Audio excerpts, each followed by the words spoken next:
श्री नरसिंहऋणमोचनस्तोत्रम्।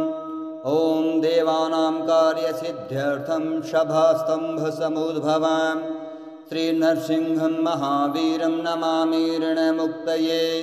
लक्ष्म्यालिङ्गितवामाङ्गं भक्तानामभयप्रदां श्री नरसिंहं महावीरं नमामि ऋणमुक्तये। प्रह्लादवरदं श्रीशं दैत्येश्वरविदारणं श्री नरसिंहं महावीरं नमामि ऋणमुक्तये। स्मरणात् सर्वपापघनं कद्रूजं विषनाशनं श्री नरसिंहं महावीरं नमामि ऋणमुक्तये।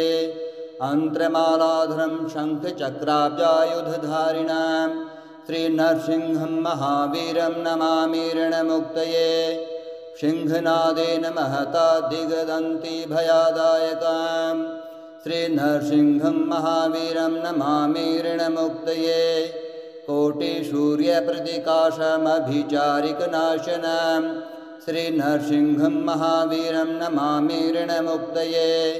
वेदान्तवेद्यं यज्ञेशं ब्रह्मरुद्रादिसंस्तुतां श्री नरसिंहं महावीरं नमामि ऋणमुक्तये। इदं यो पठते नित्यं ऋणमोचकसंज्ञकाम् अनृणी जायते सद्यो धनं शीघ्रम् आप्नुयात्। श्री नरसिंह ऋणमोचनस्तोत्रं सम्पूर्णम्।